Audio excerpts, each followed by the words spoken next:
உங்களுக்கு கிராமிய வாழ்க்கையை பற்றிய நாவல்களை வாசிக்க பிடிக்குமா? அப்படின்னா நீங்கள் தவற விடாமல் வாசிக்க வேண்டிய ஒரு நாவல் பற்றி தான் நான் சொல்ல போகிறேன். தொடர்ந்து கேளுங்க. நண்பர்களுக்கு வணக்கம்.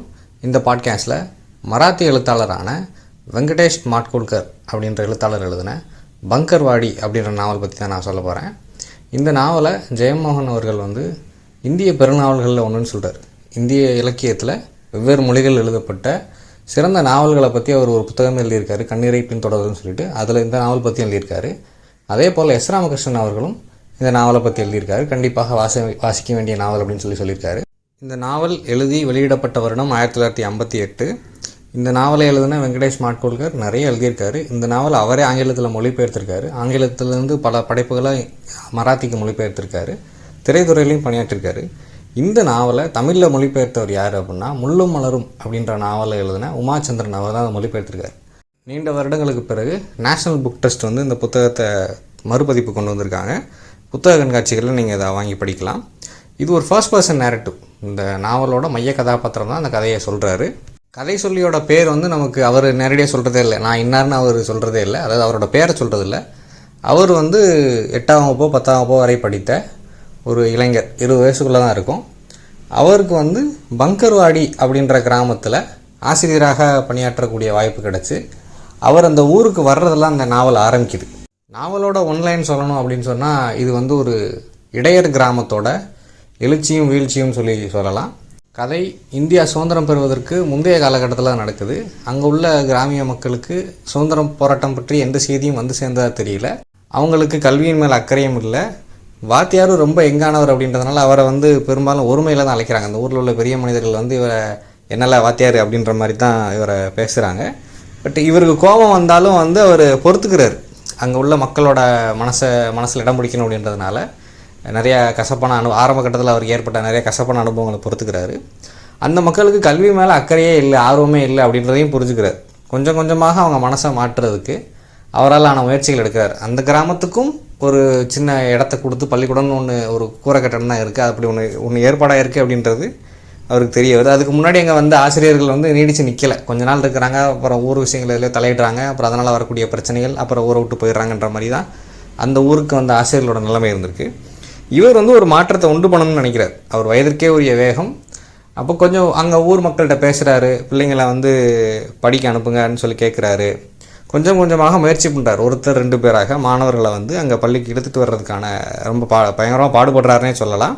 இந்த பிள்ளைங்களும், அந்த சின்ன பிள்ளைங்களும் பெரும்பாலான பிள்ளைங்க அந்த 10 வயசுக்குள்ள உள்ள பிள்ளைங்களுக்கு இங்கே பள்ளிக்கூடத்துக்கு வரணும், படிக்கணும் அப்படின்றது அவங்களுக்கு கொஞ்சம் கசப்பானதாக தான் இருக்குது. அவங்களுக்கு படிப்புன்றது பார்ட் டைம் தான். இன்றைக்கி கல்லூரிக்கு படிக்கக்கூடிய மாணவர்கள் நிறைய பேர் வேலைக்கு போயிட்டு அது பிரதானமாகவும் படிப்பு பார்ட் டைமாகவும் ஆகிட்ட மாதிரி, அந்த பிள்ளைங்க இங்கே பள்ளிக்கூடத்துக்கு படிக்க வந்தாலும் 10 வயசுக்குள்ள உள்ள பிள்ளைங்க கூட அவங்க போய் வீட்டில் உள்ள வேலைகளையும் செய்கிறாங்க. ஆடு மேய்க்கிறதுலேருந்து.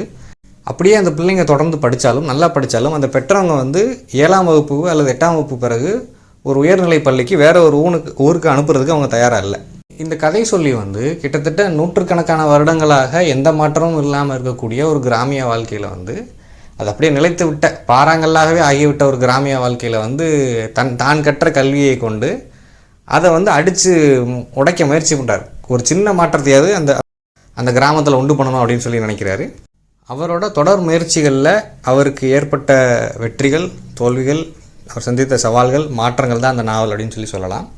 ஒரு 100 வருஷத்துக்கு முன்னாடி இந்த கதை நடக்குன்னு சொல்லலாம். 1920s நடக்குன்னு சொன்னால், அந்த காலகட்டத்தில் மகாராஷ்டிரா மாதிரி ஒரு மாநிலத்தில் ஒரு இடையர் கிராமத்தில் இருந்த மக்களோட வாழ்க்கை என்னவாக இருந்துச்சு, அவங்க என்ன உணவு சாப்பிட்டாங்க, ஆடு மேய்க்கிறதுலேருந்து ஆபத்து என்ன, அங்கே அந்த கிராமத்தை சூழ்ந்து காட்டில் வாழ்ந்த ஓநாய்களை எப்படி கையாண்டாங்க, என்ன மாதிரி உடைகள் அணிஞ்சாங்க, இந்த பருவ மாற்றத்தின் சித்திரம், வெயில் காலம், மழைக்காலம், குளிர்காலம், இதை எப்படி டீல் பண்ணாங்க, முக்கியமாக ஆட்டுப்பட்டியில் உள்ள அந்த கெட்ட வாடை முதற்கொண்டு அதை அவங்க சுத்தம் பண்ணுறதுலேருந்து இது அத்தனை விவரங்களும் நாவலில் அவர் எழுதியிருக்காரு.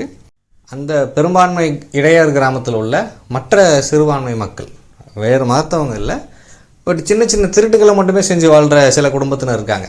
அதில் சுவாரஸ்யமான சில கதாபாத்திரங்கள் இருக்கார். ஒருத்தர் திருடிட்டு ஒரு வாரம் கழித்து போய் யார்கிட்ட திருடிட்டு வந்தாரோ அவங்ககிட்டே சொல்லிடுவார், நான் அவங்ககிட்ட திருடிட்டு போனேன், உங்கள் நிலத்தில் திருடிட்டு போனேன்னு சொல்லிடுவார். இந்த மாதிரி எக்ஸென்ட்ரிக்கான கேரக்டர்ஸும் இந்த நாவலில் இருக்காங்க. கிராமத்தில் பொதுவான விருப்பத்துக்கு கட்டுப்படாத நபர்களை ஊரை விட்டு தள்ளி வைக்கிறது, அப்புறம் மன்னர் அந்த கிராமத்துக்கு விஜயம் பண்ணால் அவரை வரவேற்க இவங்க என்னெல்லாம் பண்ணுறாங்க, இப்படி நிறைய விவரங்கள். ஒரு 150 பக்கம் உள்ள ஒரு சின்ன நாவல் தான் இது. இதில் மிக சிறப்பாக நிறைய விஷயங்களை பதிவு பண்ணியிருக்காங்க, கலாச்சார விஷயங்களை. இன்றைக்கி 2026 இருந்துட்டு படிக்கிற நமக்கு ஆச்சரியமாகவும் அதிர்ச்சியாகவும் இருக்கக்கூடிய நிறையா விஷயங்கள். நீங்கள் தமிழில் கிராமிய நாவல்கள் அப்படின்னு சொல்லி பார்க்கும்போது ஒரு பெஞ்ச் மார்க் படைப்புன்றது கோவல்ல கிராமம் தான். கோவல்ல கிராமம் 1970களில் எழுதப்பட்ட படைப்பு தான். இந்த படைப்பு ஒருவேளை பங்கர்வாடி கி ராஜநாராயணன் அவர்களுக்கு கோவல்ல கிராமத்தை எழுதுவதற்கு உந்துதலாக இருந்திருக்கலாம். அப்புறம் இந்த பங்கர்வாடி நாவலை படிக்கும்போது மேலதிகமாக வந்த நாவல்கள், நினைவுக்கு வந்த நாவல்கள் என்ன அப்படின்னா ஓநாய் கொலச்சின்னம். நீங்கள் அதையும் வாசித்து பார்க்கலாம். அது பின்னாடி எழுதப்பட்ட படைப்பு தான், அது சீனாவில் எழுதப்பட்ட படைப்பு. அது நாவல்ன்றது நிகர் வாழ்க்கை அனுபவம் அப்படின்னு சொல்லுவாங்க. இந்த நாவல் நீங்கள் வாசிச்சிங்கன்னா ஒரு டைம் ட்ராவல் பண்ண அனுபவம் கிடைக்கும். இது ரொம்ப எளிமையான, சாதாரணமான, நேரடியான தமிழில் தான் இது மொழிபெயர்க்கப்பட்டிருக்கு. கதை குரல் முறையில் எந்த சிக்கலும் கிடையாது, லீனியரான கதை தான். அதனால் வாய்ப்பு இருந்தால் வாசித்து பாருங்கள். மிக அருமையான நாவல். இவ்வளோ நேரம் பொறுமையாக கேட்டதுக்கு நன்றி. வணக்கம்.